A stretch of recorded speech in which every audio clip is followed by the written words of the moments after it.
할렐루야. 오늘 하루도 주님 은혜 안에서 평안하게 또 행복하게 건강하게 살아가는 복된 하루가 되시기를 바랍니다. 다 같이 사도신경으로 신앙 고백 같이 하심으로 새벽 예배 하나님 앞에 같이 드리십니다. 전능하사 천지를 만드신 하나님 아버지를 내가 믿사오며 그 외아들 우리 주 예수 그리스도를 믿사오니 이는 성령으로 잉태하사 동정녀 마리아에게 나시고 본디오 빌라도에게 고난을 받으사 십자가에 못 박혀 죽으시고 장사된 지 사흘 만에 죽은 자 가운데서 다시 살아나시며 하늘로 오르사 전능하신 하나님 우편에 앉아 계시다가 저리로서 산 자와 죽은 자를 심판하러 오시리라. 성령을 믿사오며 거룩한 공예와 성도가 서로 교통하는 것과 죄를 사하여 주시는 것과 몸이 다시 사는 것과 영원히 사는 것을 믿사옵나이다. 아멘. 할렐루야. 오늘 함께 나누실 하나님의 말씀은 요한계시록 6장 7절과 8절 말씀입니다. 요한계시록 6장 7절로 8절 말씀 제가 봉독해 드리겠습니다. 넷째 인을 떼실 때에 내가 넷째 생물의 음성을 들으니 말하되 오라 하기로 내가 보매 청황색 말이 나오는데 그 탄자의 이름은 사망이니 음부가 그 뒤를 따르더라.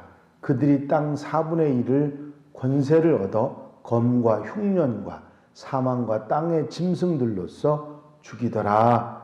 아멘. 천상에서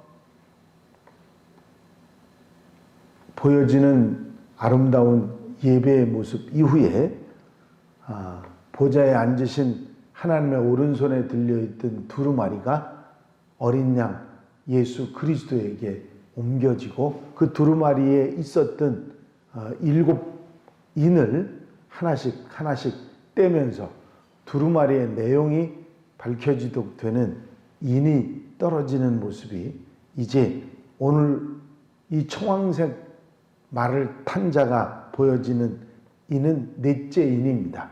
제일 첫 번째 인이 인을 뗄 때 흰 말이 나타나고 이는 거룩함을 사칭하는 적그리스도가 나타나는 것을 말하는데 정복자로서 면류관을 받아서 물리적인 힘, 활로 이기려고 애쓰는 이단이나 미혹의 역사가 나타나는 것을 말씀하시는 것으로 이 말세의 역사가 나타날 때 이런 인을 떼면 이런 일이 일어난다 하는 것을 보여주신 것입니다. 둘째 인을 떼셨을 때는 붉은 말이 나타나죠. 전쟁과 갈등, 큰 칼로 다툼이 일어나고 싸움의 징조가 나타나는 전쟁이 있을 것이라고 하는 그런 말씀이 둘째 인을 뗄 때 보여지고 셋째 인을 뗄 때는 검은 말을 탄 자가 나타나는데 이것은 기근과 빈곤을 상징하는 것으로 그 사람이 들고 있던 것은 검은 말을 타고 있던 자가 들고 있던 건 저울인데 그 저울로 곡식을 다는 것을 표현하는 것으로 해서 인플레이션, 경제공황과 기근과 가난이 찾아오는 것을 말씀하신 것입니다. 오늘 네 번째 인을 떼실 때 나타난 것은 청황색 말을 탄 자가 나타납니다. 청황색은 당시의 헬라 문화에서는 공포의 색입니다. 죽음의 색으로 인식된 그런 색이죠. 헬라어로 표현하면 클로로스라고 하는 단어로 청황색을 표현했는데 이는 우리가 우리말 성경엔 잿빛으로 나타나 있습니다. 잿빛으로 나타났는데 겁에 질린 사람을 표현하는 말로 잿빛 같다 하는 말을 사용했죠. 뒤에 이 청황색 말을 탄 자의 이름이 사망인데 이 사망이라는 글자는 헬라어로 타나토스입니다. 이 타나토스는 죽음과 온역, 전염병이죠. 전염병을 뜻하는 단어로 사용된 말입니다. 이 8절에 이 땅을 망하게 하고 죽이도록 만든 4분의 1을 죽이는 권세를 표현하기를 검과 흉년과 사망과 땅의 짐승들로 이 땅의 4분의 1이 멸망하게 된다고 하는 표현을 했습니다. 여기서 이 검과 흉년과 사망과 땅, 그 땅의 짐승들은 다 뜻하는 것이 있는데, 검은 말씀드린 대로 전쟁을 의미하는 것이고, 흉년은 경제적 기근을 말하는 것입니다. 바로 둘째 말과 셋째 말이 왔을 때 경고했던 내용이죠. 그 다음에 사망은 생명을 위협하는 무서운 전염병, 온역을 말하는 것이고, 땅의 짐승은 무서운 짐승들을 표현하는 단어입니다. 중세기 유럽에 페스트가 그 전염병이 돌아서 1억 명이 넘는 사람들을 모두 다 죽게 만드는 엄청난 일이 있었습니다. 중세를 얘기하지 않더라도 현대 이렇게 의학이 발달했음에도 불구하고 에이즈나 사스, 조류독감, 우리가 지금 곤란당하고 있는 코로나19 등 전에는 알지도 못하고 나타나지도 않았던 새로운 질병들이 나타나서 온 인류를 위협하고 있습니다. 세계가 가까워지고 사람들의 왕래가 잦아지고 또 함께 하다 보니까 이게 어느 한 지역에서 일어나는 그런 전염병이 아니라 온 세계, 팬데믹이라 하죠. 온 세계가 한꺼번에 이런 그 전염병에 시달리는 그런 역사가 일어나고 있습니다. 계시록의 말씀들이 전에는 하면서 대수롭지 않게 생각했던 그런 말씀들도 이제는 우리 피부에 와닿는 이야기들이 이 속에서 우리에게 다가오고 있는 것을 볼 수 있습니다. 요한은 이 계시록을 기근과 전염병이 창궐했던 그 시대에 이 내용을 쓰고 있습니다. 하지만 그때 당시의 얘기가 아닌 구약에 기록된 그런 개념, 그런 표현들을 사용하고 있는 것을 보게 되는데, 구약에는 지금 여기서 이야기하고 있는 검과 흉년과 사망과 땅의 짐승들 이렇게 표현한 것처럼 구약에는 4가지 중한 벌에 관한 언급이 있습니다. 에스겔은 하나님이 4가지 중한 벌을 예루살렘에 보내는 것에 대한 하나님의 말씀을 듣습니다. 그 4가지 벌은 칼과 기근과 사나운 짐승과 전염병입니다. 지금 이 청황색 말이 나타나서 온 세상의 4분의 1을 휩쓰는 그런 힘이 이 에스겔에서 이야기한 것과 아주 유사한 내용으로 되어 있습니다. 에스겔 14장 21절에 보면 주 여호와께서 이르시되 내가 나의 4가지 중한 벌 곧 칼과 기근과 사나운 짐승과 전염병을 예루살렘에 함께 내려 사람과 짐승들을 그 중에서 끊으리니 그 해가 더욱 심하지 않겠느냐 하는 말씀이 있습니다. 또 레위기에 보면 하나님께서 자기 백성들을 불순종하고 어리석게 사는 것으로 그들에게 보내는 형벌에 관한 말씀이 있어요. 사나운 짐승들이 그들의 자녀들을 앗아갈 것이요 그들은 짐승들이 죽일 것이며 그들을 죽여 조금밖에 남기지 않을 것이요 칼이 그들을 징벌할 것이며 그들이 도성에 모이면 그들 중에 전염병이 있을 것이다. 주는 그들이 의지하는 양식을 끊을 것이며 그들이 먹으나 만족하지 않을 것이다. 레위기 26장 21절에서 26절까지 내용이 바로 이 칼, 기근, 전염병, 사나운 짐승에 관한 얘기가 레위기에도 나와 있습니다. 여기서 요한은 하나님께서 그 불순종의 백성들에게 진노하시면 어떤 일이 나게 되는가 하는 전통적인 묘사를 레위기에도 있고 에스겔에 있는 말씀을 바로 이 네 번째 인을 뗄 때에 이런 재앙이 있을 것이라 하는 말씀을 하고 있습니다. 특별한 것은 이 청황생마를 탄 자가 가져오는 죽음의 재앙은 땅의 4분의 1을 덮습니다. 전면적인 재앙, 모두가 다 당하는 재앙이 아니라 그 세계 영토의 4분의 1, 인구의 4분의 1 정도만 재앙을 당하는 다가오는 전면적인 재앙의 시작이 된다. 그런 내용을 담고 있습니다. 시작이라고 하는 말과 동시에 아직은 기회가 조금 남아있다고 하는 그런 여지를 두고 있는 말씀이지요. 그 얘기는 뭐냐면 이때가 정신을 차려야 한다.